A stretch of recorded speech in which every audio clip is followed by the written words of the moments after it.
Hello friends, very very good morning. आज की कक्षा में आप सभी का स्वागत है। आज का हमारा टॉपिक है अनुक्रमानुपाती और व्युत्क्रमानुपाती विचरण। तो ये जो अनुक्रमानुपाती और व्युत्क्रमानुपाती विचरण है, तो सबसे पहले हमको ये जानना है कि अनुक्रमानुपाती व्युत्क्रमानुपाती विचरण होता क्या है, इसकी उपयोगिता क्या है। तो इसको एक छोटे से उदाहरण से लेते हैं। एक बार क्या है, राजू जो है अपने पिताजी के पास बैठा था और खेत खलिहान में बैठे थे। उसके यहाँ खलिहान में खेतों से कटाई हो गई, धान आ रहा था। तो उसके पिताजी ने कहते हैं कि बेटा ये 2 एकड़ का धान है, 2 एकड़ का धान है जो इतना है। अब इसी प्रकार से अभी 4 एकड़ के और धान आने हैं।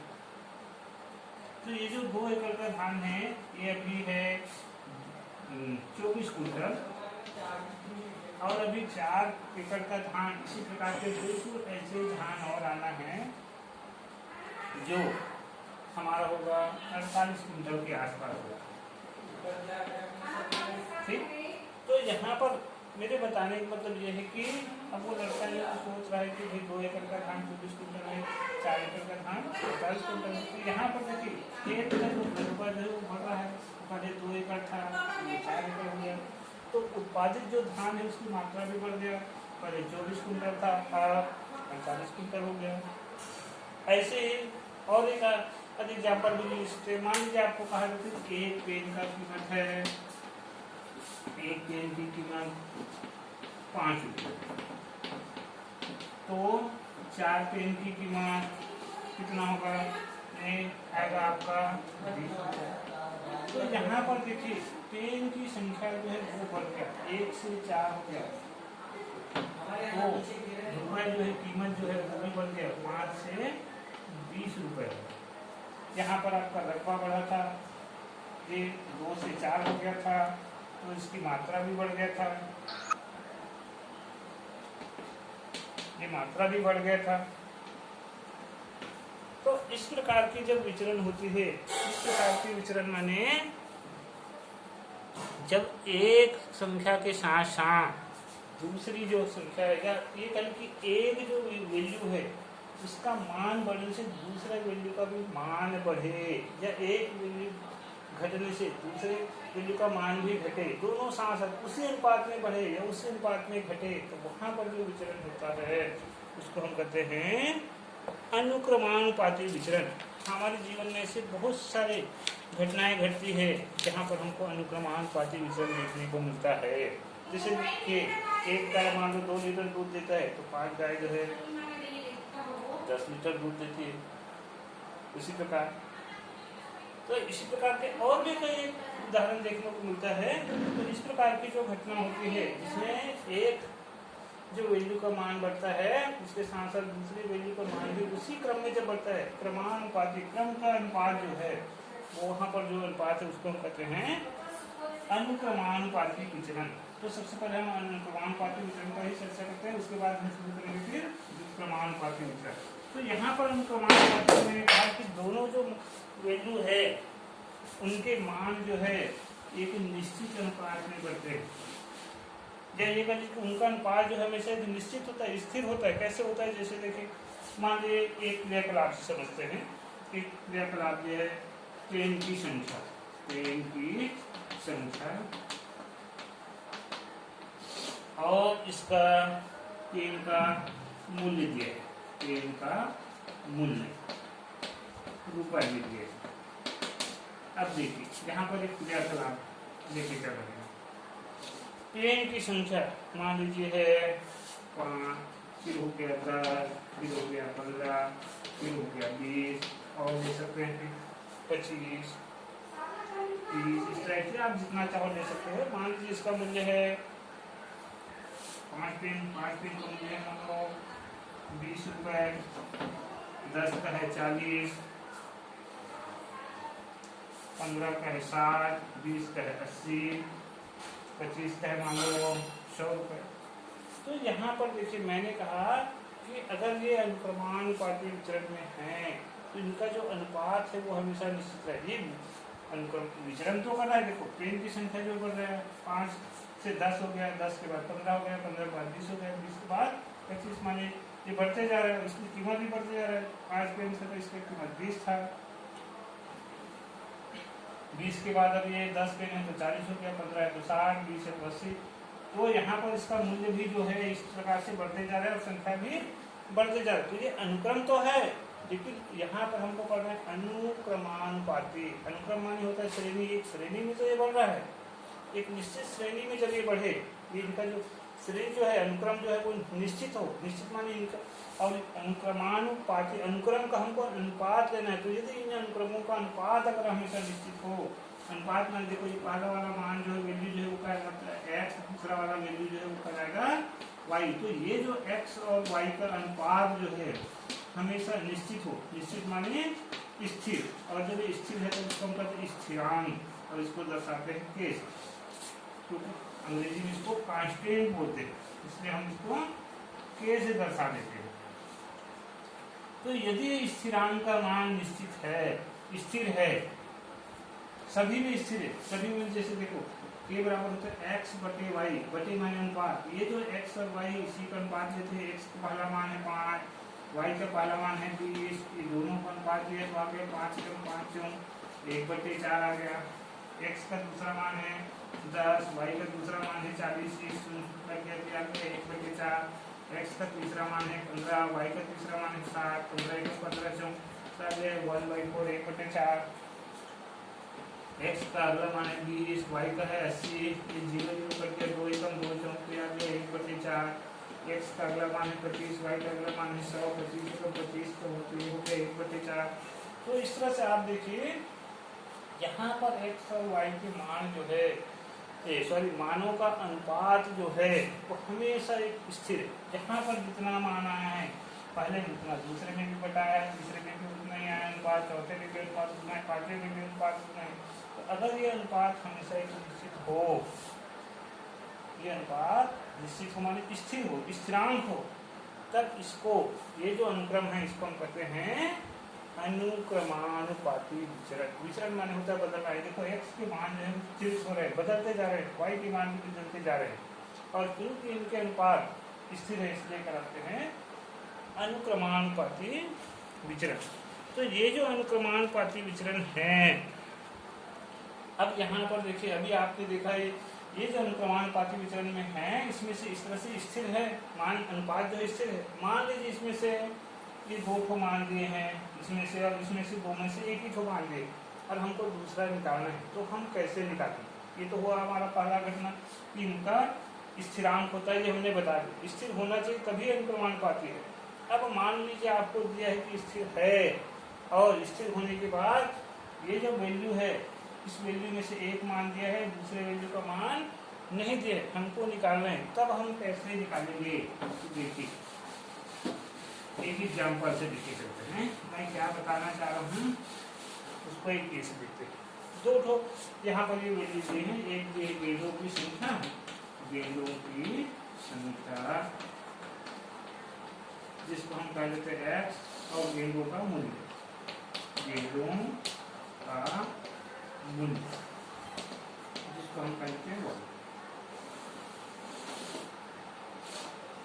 आप देखिए गेंदों की संख्या ये दिए हैं 10, इसका मूल्य दिए हैं 30, फिर गेंदों की संख्या दिए हैं 6, ये आपका नहीं दिया है, गेंदों का मूल्य नहीं दिया है। ठीक, फिर मान लीजिए आपका गेंदों का मूल्य दे दिया है और इसकी संख्या नहीं दी है, गेंदों का मूल्य दिए हैं 9 और इसकी संख्या नहीं दी।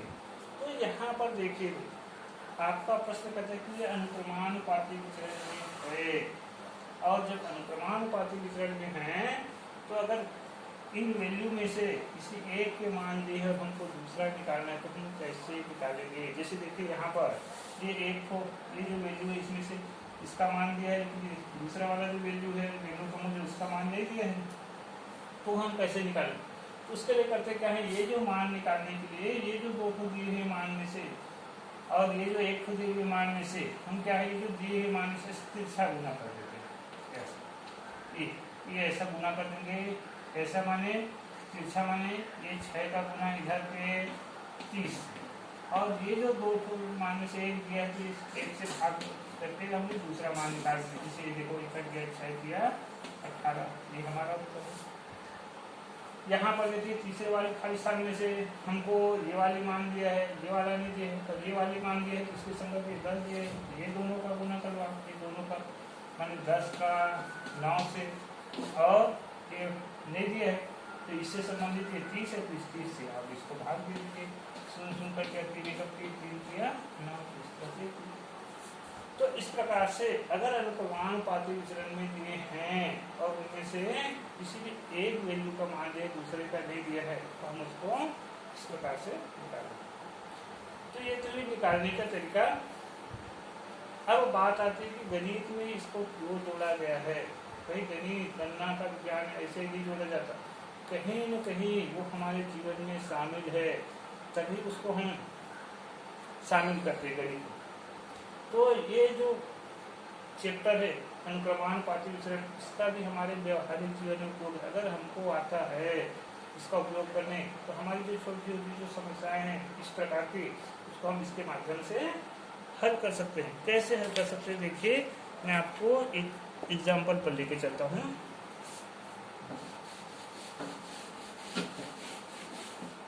हमारा प्रश्न कहता है यदि 3 किलोग्राम गेहूं का मूल्य 36 रुपये है। यहाँ पर मैं प्रश्न को लिख देता हूँ,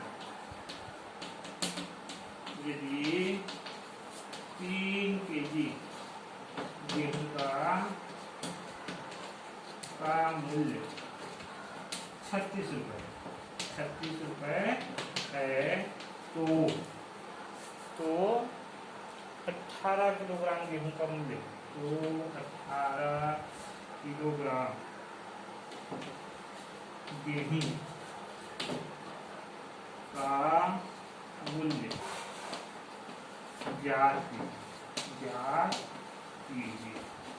हमको 3 किलो गेहूं का मूल्य दिया है, 18 किलो गेहूं का मूल्य पूछा। तो चलिए हल करते हैं। कैसे? यहाँ पर ये जो विचरण है इसका उपयोग है, इसके लिए सबसे पहले एक सारणी बना देते हैं। ये देखिए 3 केजी गेहूं पर माने गेहूं की मात्रा दी है, गेहूं की मात्रा केजी में दिए किलोग्राम, 3 केजी का रहते यहाँ पर इसके सामने लिख दिया 3। फिर इसका मूल्य दिया है, गेहूं का मूल्य ये रुपए में दिए, तो गेहूं का मूल्य दिए हैं 36 रुपये। 3 किलो का 36 से 3 के आगे हमने लिख दिया 36। तो हमारा प्रश्न है 18 किलो गेहूं, अभी गेहूं की मात्रा 18 दी है तो मात्रा वाला लाइन में लिख दिया हमने 18 दे। तो ये जो 18 किलो गेहूं है इसका मूल्य पूछा है, इसका मूल्य ज्ञात कीजिए। मूल्य पूछा है तो यहाँ पर मूल्य को मान लेते हैं हम x, और यहाँ पर हमने x लिख दिया और मान लीजिए, माना ये x रुपए होगा मूल्य, ये मूल्य माना मूल्य x रुपए। अब x रुपए होगा तो यहीं पर थोड़ा सा सोचना है। ये देखो हमारा गेहूं का मात्रा था 3 किलो, अब ये हो गया 18 किलो। 3 से 18 हो गया माने इसका मात्रा जो है वो बढ़ गया। अब भाई यहीं पर थोड़ा सा ये भी सोचना है कि भाई 3 किलो गेहूं का मूल्य 36 रुपये है, तो 18 किलो गेहूं गेहूं का मूल्य जो है 36 से ज़्यादा होगा, क्योंकि गेहूं की मात्रा ज़्यादा है तो उसका मूल्य भी ज़्यादा होगा। कॉमन चीज़ है, जैसे जैसे हम ज़्यादा मात्रा में गेहूं खरीदेंगे तो हमको ज़्यादा मूल्य भी देना पड़ेगा। तो यहाँ पर देखिए गेहूं की मात्रा बढ़ रहा है, 3 से 18 हो गई तो इसका मूल्य भी बढ़ते जा रहा है। और जब दोनों साथ साथ बढ़े तब वहाँ पर हमेशा अनुक्रमानुपाती विचरण होता है। दोनों साथ साथ बढ़े, जब घटना है तो दोनों साथ साथ घटे, पहला घटे दूसरा भी घटे। जब पहला बढ़े दूसरा भी घटे तब वहाँ पर अनुक्रमानुपाती विचरण होते। यहाँ पर यही लिखना है, यहाँ अनुक्रमानुपाती विचरण है, अनुक्रमानुपाती विचरण है। और जब अनुक्रमानुपाती विचरण होती है तब इसके लिए आपका सूत्र होता है, इसके लिए सूत्र अनुक्रमानुपाती के लिए भी आपने देखा कि ऐसे बटा लेके हम स्थिरांक ज्ञात करते। ऐसे माने देखो ये पहला वाला लाइन कहलाता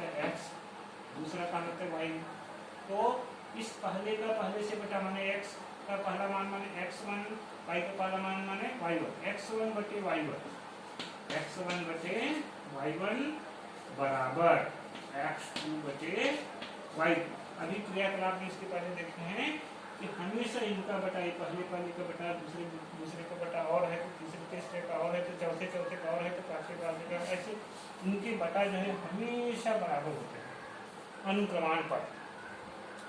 तो यहाँ पर भी वही है, x1 माने x माने पहले वाले लाइन, y माने दूसरे वाले लाइन, x1 माने पहले वाले लाइन का, 1 माने पहला वाला मान, y1 माने दूसरे वाले लाइन का पहला वाला मान, इन दोनों का बटा x2 माने x माने पहले वाला लाइन, y का 2 माने दूसरा मान, पहले वाले लाइन का दूसरा मान, दूसरे लाइन का दूसरा मान का बटा हमेशा बराबर होगा। तो चलिए मान रख देते हैं, ये हमारा सूत्र है, मान रख देते हैं यहाँ पर, देखिए मान रखने पर मान रख देते हैं x1 यहाँ पर बना देते हैं, x1 माने मैंने बताया ये पहले वाले लाइन का पहला मान जो है 3 बटे y1 माने दूसरे वाले लाइन, 1 माने पहला वाला मान 36 बराबर x2, x माने पहले वाले लाइन का, 2 माने दूसरा वाला मान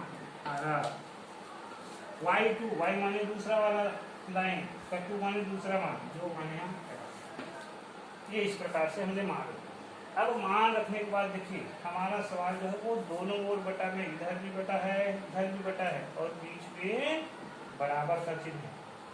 तो हम जब भी गणित में इस प्रकार के सवाल मिलते हैं, इस प्रकार के मान के दोनों ओर बटा का सवाल हो और बीच में बराबर का चिन्ह हो, तब वहां पर हम तिर्यक गुना करते हैं। तो यहाँ पर हम तिर्यक गुना कर देते हैं, तिर्यक गुना करने पर, तिर्यक मान होता है तिरछी, तिरछी माने ये ऊपर का गुना है घर के नीचे से, ये 3 का गुना है इससे बराबर का, इधर भी ऊपर का गुना इधर के नीचे से, हमें 18 गुनी 36, इधर ऊपर उधर नीचे, गुणित नीचे उधर ऊपर गुणित इधर नीचे। तो इस प्रकार से अब हमको इस x का मान निकालना है। x का मान निकालना माने ये जो x साथ जो गुना है उसको हटाना पड़ेगा, तो गुणक 3 को हटाएंगे तो इधर जाके ये भाग हो जाएगा, निकाला गया पक्षांतर। पक्षांतर माने एक पक्ष से दूसरे पक्ष में ले जाना, वो कहलाता है पक्षांतर। पक्षांतर यहाँ पर पक्षांतर करने पर हमको x का मान निकालना है, जिस 3 को दूसरे पक्ष में ले जाएंगे। और जब कोई भी संख्या एक पक्ष से दूसरे पक्ष में जाता है, माने बराबर के एक ओर से दूसरे ओर जाता है, उसका चिन्ह बदल जाता है।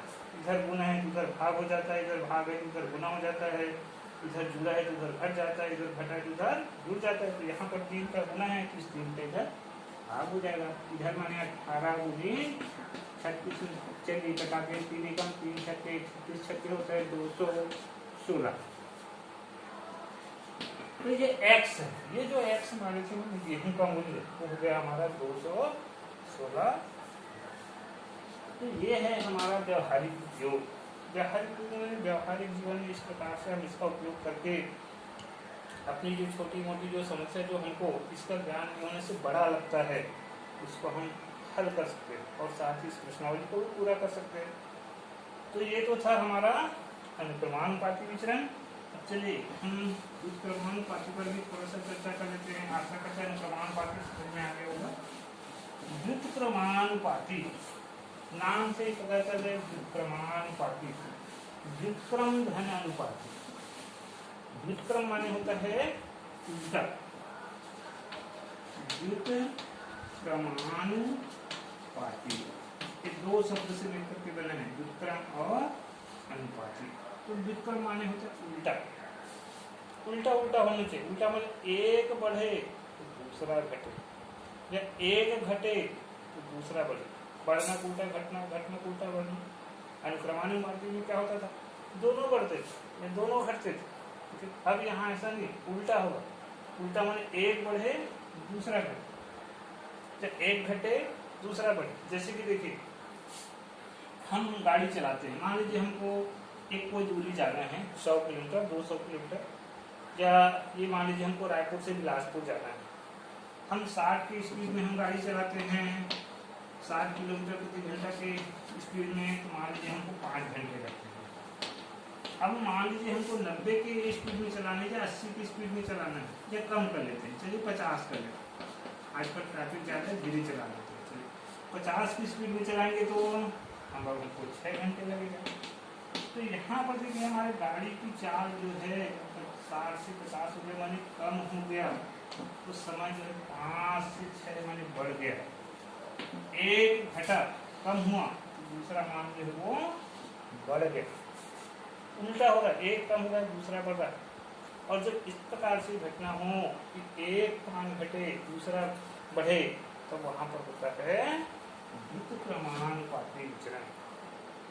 जैसे अभी देखो गर्मी, अब बारिश का मौसम चला गया, जैसे जैसे गर्मी बढ़ती जाएगी तालाब का जल स्तर कम होते जाएगा, गर्मी बढ़ने से जल स्तर कम हो रहा है। बारिश का मौसम होता है तो जैसे जैसे मौसम आते जाता है जल स्तर बढ़ते जाता है। तो यहाँ पर भी गर्मी बढ़ने से जल स्तर कम हो रहा है, तापमान बढ़ने से जल स्तर कम होते जा रहा है, तो ताप बढ़ रहा है जल स्तर कम हो रहा है, मन एक बढ़ रहा है दूसरा कम हो रहा है, तो वहाँ पर अनुक्रमान व्युत्क्रमानुपाती। और भी बहुत सारे उदाहरण मिलते हैं हमारे आसपास, जैसे घर बनाने के में है, मान लीजिए 12 मजदूर जो है एक घर को 7 दिन में बनाते हैं, 7 दिन। अब मान लीजिए 3 मजदूर का तबीयत खराब हो गया, 3 मजदूर नहीं आए, 9 ही मजदूर आ रहे हैं, तो उसी प्रकार के घर को बनाने के लिए अब भाई देखो मजदूर की संख्या कम हो गया और काम हमारा वही, दिन ज़्यादा लगेंगे मान लीजिए अब हमको 10 दिन लगते हैं, तो यहाँ पर देखिए मजदूर की संख्या जो है 12 से 9 माने कम हो गया, और दिनों की संख्या बढ़ गया, 7 से 10 हो गया, ये बढ़ गया, तो एक कम हो रहा है दूसरा बढ़ रहा है। तो इस प्रकार जो विचरण होती है, जहाँ पर एक बढ़े दूसरा घटे, तब उसको हम कहते हैं व्युत्क्रमानुपाती विचरण। अब ये जो व्युत्क्रमानुपाती विचरण है, अनुक्रमानुपाती पड़ेगा भी, उसमें आपने देखिए 3 मानों का अनुपात स्थिर होता है। अनुपात माने बटा, बटा माने भाग, तो वहाँ पर भाग जो है निश्चित होता है अनुक्रमानुपाती। अब ये व्युत्क्रमानुपाती उसका उल्टा है भाई, तो भाग का उल्टा गुना, तो गुना माने अब यहाँ पर व्युत्क्रमानुपाती में गुना जो है वो निश्चित होगा। गुना कैसे निश्चित होगा, जैसे एक एग्जाम्पल ले लेते हैं, ये मान लीजिए है पृष्ठों की संख्या, पृष्ठों की संख्या, पृष्ठों की संख्या है और ये है दिनों की संख्या, दिनों की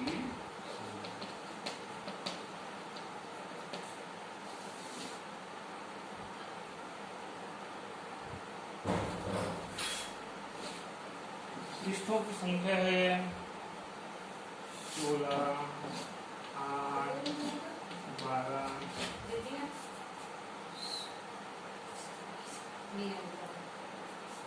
15, 24,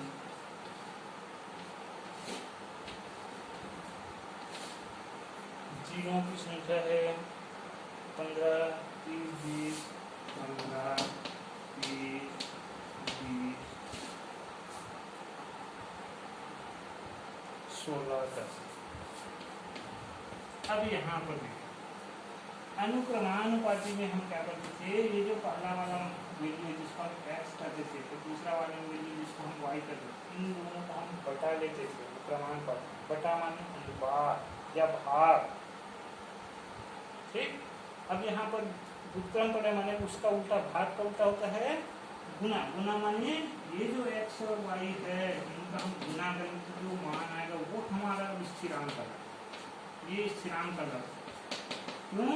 इसका गुणनफल जो है हमेशा स्थिर होना चाहिए, स्थिर होना चाहिए, निश्चित होना चाहिए। अगर निश्चित है तभी वो व्युत्क्रमानुपाती में। जैसे देखिए ये 16 है और ये 15 है, अब ये दोनों का गुना करके देखिए, ये 15 छक्के 90, 9 15 9 24, यहाँ पर ये दोनों का 8 और 20 का गुना किए, 100 लगा दिया, 8 किया 24, यहाँ पर 12 और 20 का गुना किए, 20 का 100 को लीजिए, 2 बचा 12 दूनी 24, 15 और 16 का गुना किए, 16 85 8 16 का 16 8 24।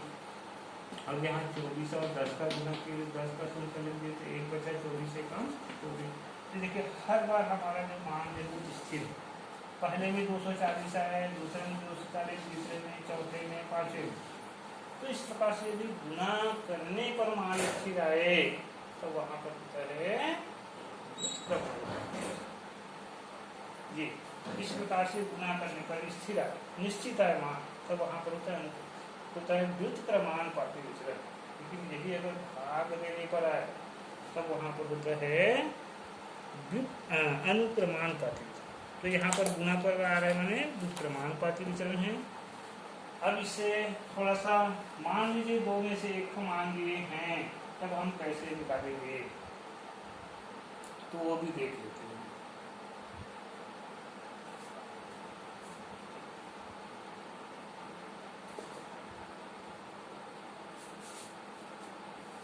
चलिए इसी में से देख लेते हैं।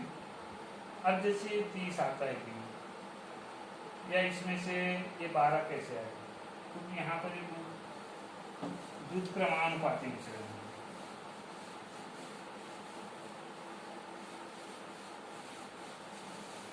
चलिए व्युत्क्रमानुपाती विचरण के लिए क्या करते हैं, अभी आपने देखा कि ये जो मान है इन मानों का गुना, ये x और y का गुना जो है वो हमेशा स्थिर होता है, स्थिरांक होता है। तो इसी का उपयोग करके अगर कोई भी 2 में से 1 मान लिए तो हम वो दूसरा निकाल सकते हैं। देखिए x और y मान लिए, इन मानों का गुणांक आया था 240। अब ये जो 240 है इसको, ये जो 2 में से 1 मान दिए, जैसे इसमें से 1 को मान दिए, हमको दूसरा निकालना है। इसके लिए क्या कर दिए, ये जो गुणनफल है 240, इसी को हम 8 से जो मान दिए उसे भाग दिए, 8 का मान दिया 8 ये हो गया 30। यहाँ पर दूसरा वाला मान दिया, पहला लीजिए है तो पहला निकालने की फिर वही ये जो गुणनफल आया 240, इसको ये जो दूसरा मान दिया है उससे भाग दीजिए, 0 करके 2 बार जो भी 12। तो इस प्रकार से अगर 2 में से कोई भी 1 मान दिए हैं तो उसको निकालने के लिए जो दिए हुए मान से उस गुणनफल वाले मान को हमेशा भाग देते हैं। ये तो हुआ सामान्य बात। अब यहाँ हम व्यावहारिक पर चलते हैं। व्यावहारिक माने ये जो व्युत्क्रमानुपाती है या व्युत्क्रमानुपाती विचरण है, इसका व्यावहारिक जीवन में किस प्रकार से उपयोग है।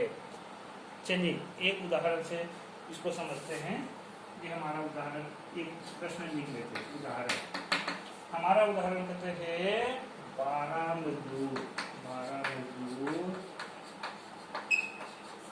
एक दीवार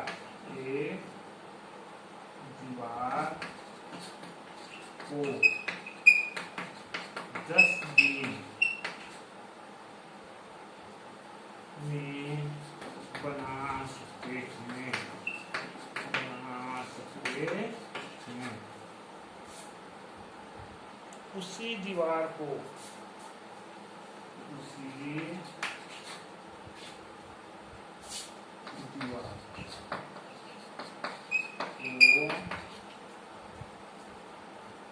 20 मजदूर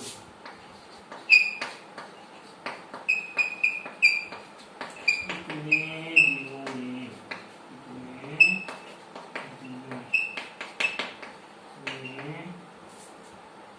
बना लेंगे। ये प्रश्न। अब देखिए सबसे पहले पहचाना कि यहाँ पर कौन सा विचरण है, अनुक्रमानुपाती या व्युत्क्रमानुपाती। तो इसके लिए चलिए पहले एक सारणी बना लेते हैं। प्रश्न कहता है कि 12 मजदूर, ये मजदूरों की संख्या दे,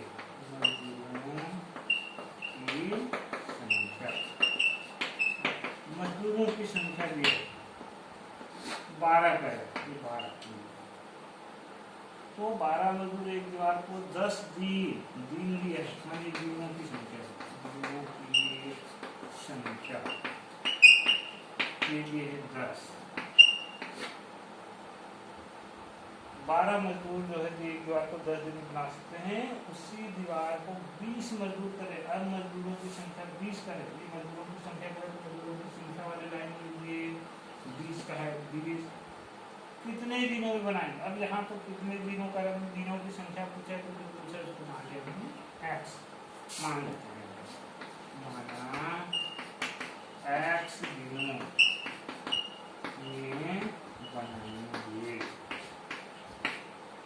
बनाएंगे या बनाएंगे। अब यहीं पर सोचना है, देखिए पहले मजदूरों की संख्या था 12, अब मजदूरों की संख्या हो गई है 20, माने मजदूरों की संख्या जो है वो बढ़ गया है, कि बढ़ गया। पहले दिनों की संख्या था 10।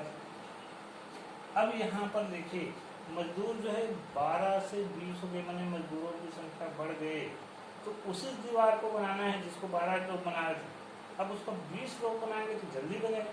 जल्दी बनेगा बड़े दिनों की संख्या कम हो जाएगी, भाई ज़्यादा मजदूर है तो जल्दी बनेगा, काम ज़्यादा होगा, तो कम दिन में बनेगा। माने यहाँ पर दिनों की संख्या जो है घट रहा है, दिनों की संख्या घट रहा है, 10 से कम दिन बनेंगे चाहे वो कितने दिन भी लगे, लेकिन 10 से कम लगेगा। तो यहाँ पर देखिए मजदूर की संख्या बढ़ गया, 12 से 20 हो गए, लेकिन दिनों की संख्या 10 से कम हो रहा है, घट रहा है। तो एक बढ़ रहा है दूसरा घट रहा है, माने अनुपाती विचलन है। जब एक बढ़े दूसरा घटे, उल्टा हो, बढ़ना उल्टा घटना, एक बढ़े दूसरा घटे, तो वहाँ पर हमेशा व्युत्क्रमानुपाती विचलन है। यहाँ व्युत्क्रमानुपाती विचलन है, विचलन है, ये ऐसे पहचानना है।